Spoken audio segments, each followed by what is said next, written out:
Welcome to It Doesn't Take a Genius. Oh man, welcome back to It Doesn't Take a Genius. On today's episode, we're going to be talking about how you as a leader are creating more problems than solutions. And the episode came to us, Mark and I had a few different sessions this last few weeks, and managers would begin to tell us the story. And the story would be, so and so, this team member, this manager made a decision that wasn't aligned with what we were trying to do, and I invited them into my office, and then the manager recounts the conversation by explaining everything that they told the team member or manager that they did wrong. And it's interesting, you hear things like, when you do this, here's the impact it has. When you do this, here's the problems that it causes, things like that. And so the idea that using this type of approach doesn't allow you to understand as the leader anything that was going on in the other person's head. What was their decision-making criteria? What were the factors that they considered before they took the next step? The one that we thought could have been better. And so the idea of getting to what's in their head through questions. And we've talked about this extensively on It Doesn't Take a Genius. But we continue to see managers struggling with this. When they're getting better. When there's a coaching scenario where they have a coaching meeting scheduled and they're in the coach-like mindset, they're staying curious, they have their questions ready before the session begins, much better, right? We're seeing a lot of improvement in that realm. It's these impromptu opportunities where managers are reverting back to the just telling everything that they know, telling the answer, telling the preferred next step, that type of thing. And in an emergency situation, that would be perfect. Right? If the building's on fire or something dramatic's happening, we don't have a lot of time for discussion. Right? We may be giving orders as the leader, maybe directing traffic, that type of thing. But in situations where we're trying to analyze and we know that this is going to come up again, this person is going to face this or a similar type of situation in the near future, we need to figure out what are they thinking and get them to discover what they could be doing differently. So instead of bringing somebody in and telling them all the problems that were caused by what they did, just turn it into a question. Right. So what do you believe are the ramifications of the actions you took? What do you believe will be the long-term outcome of what you decided to do? What do you believe would be the impact on whatever it is, customer experience, profit, customer retention, whatever it might be going forward? And now you'll get to hear what were they thinking. Everybody does or doesn't do something for a reason. The only time it looks insane is when you don't know the reason. And so the idea of asking questions to try to get some insight into what your people are thinking will allow you to know what are the gaps they have in the information that maybe you've shared with them. What are the gaps in their training? What are the gaps in the resources and information that they have? You won't know what that is. You can have a guess-a-thon and guess what those things might be, but you won't truly know until you get them to speak. And you can't do this in the second half of the conversation.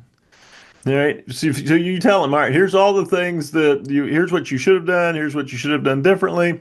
All right. So what do you think? Well, now you've polluted the water, right? You've tainted the thinking. If you're the highest ranking person in the room, of course they're going to defer to whatever you just said.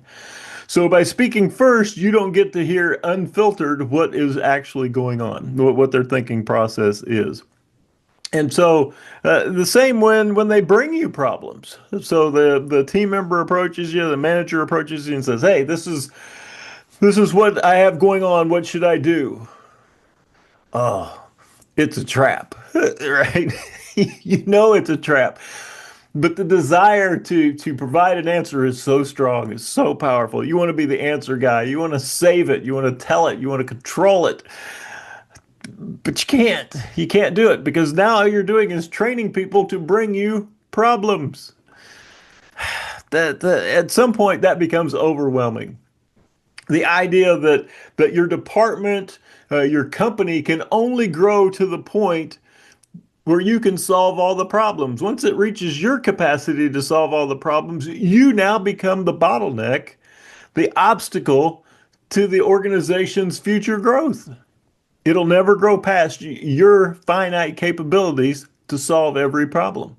We've talked about this with the 131, the idea from the second most popular Harvard Business Review article of all time. When somebody comes in and says, "Here's the problem," and starts telling you the story, three steps. One is, all right. So what's the real challenge here? What's the real problem? Let them define it instead of you telling them what the real problem is. And then you ask, all right. So what three things have you already tried? This is a wonderful question because it makes the assumption that they've done something. And very often, the first few times this happens, they haven't done anything. And so, but we're going to make the assumption, what three things have you already tried? What three things could you be doing after we get the answer to that question? All right, of all of those, which one do you think you should move forward with as a next step? All right, what's the next step you're going to take here? And it's the development of this critical thinking in your people that will allow your organization to grow and succeed, and will allow them to grow and succeed. I mean, this is such an incredible bonus. If I've got an organization full of people actively analyzing, figuring out options, and taking action, I've got an organization that could literally take over the world.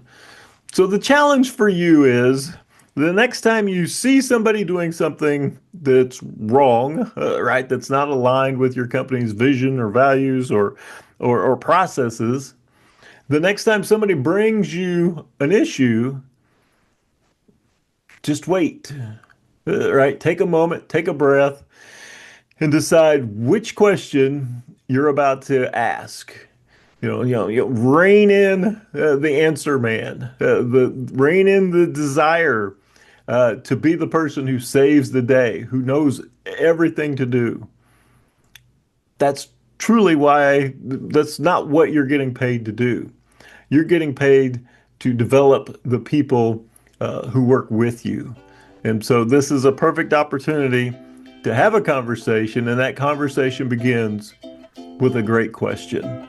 So keep leading, stay curious longer, and let us know in the comments below how it goes. Take it away, Mr. Wolf.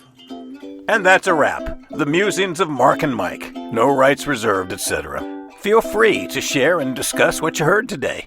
Even claim the ideas as your own. Who'd want to do that? See you next time on It Doesn't Take a Genius. That's good enough.